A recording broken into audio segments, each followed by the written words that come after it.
Mans Series enters the halfway point of the season here at Road America this weekend. This premier road course is a favorite to many drivers, but its long straights and tight corners can also pose some big challenges. I talked to Level 5 engineer Jeff Brown and asked him what those challenges were after the first practice. All right, Jeff, the first practice is over. Talk about what it was like out there and what adjustments you'll make before the second.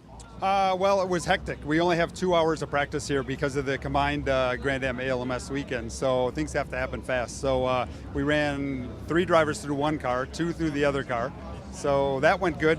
Adjustments we'll make, actually we unloaded pretty good, so it's going to be very, very small adjustments. We're pretty happy with the cars.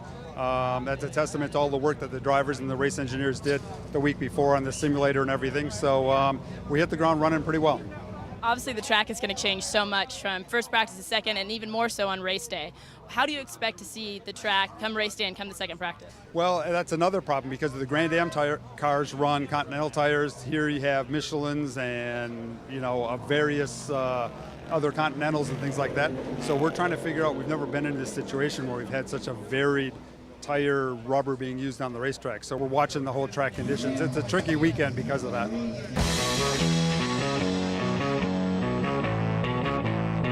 And the minor adjustments and changes that Jeff Brown and the Level 5 crew made seemed to make a difference. Scott Tucker told me he was satisfied with where the car was at. Second practice finished up.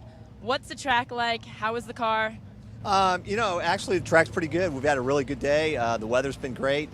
We've made a couple switches. Having 2 cars is great. So we ended up with a good setup on the 551 car. So I think we're going to come out this and we're going to build on that. So overall, we're good. Did you have to make any major adjustments?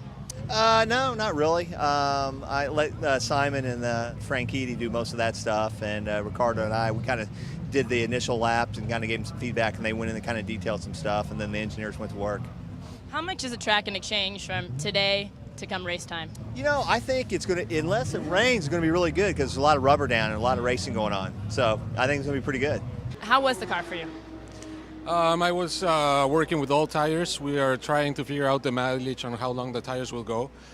So I think the car is good. It's better than in the morning. But as the tires started to drop, I was struggling making times and staying on track.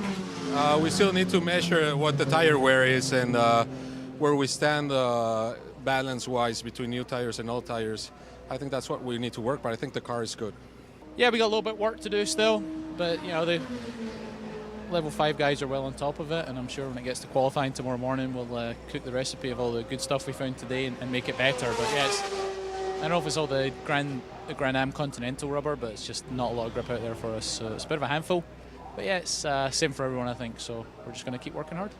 Yeah, the car is good. I mean, I'm obviously going up to speed with it. I only done a few hands of laps, so car feels pretty good. I think we'll be pretty strong on Sunday in the race, but we're chasing pole position, so you always want to get that little extra bit, and there's definitely a little bit to do, but we're very close to being very, very happy with the balance, and I think we can put on a good show tomorrow in qualification.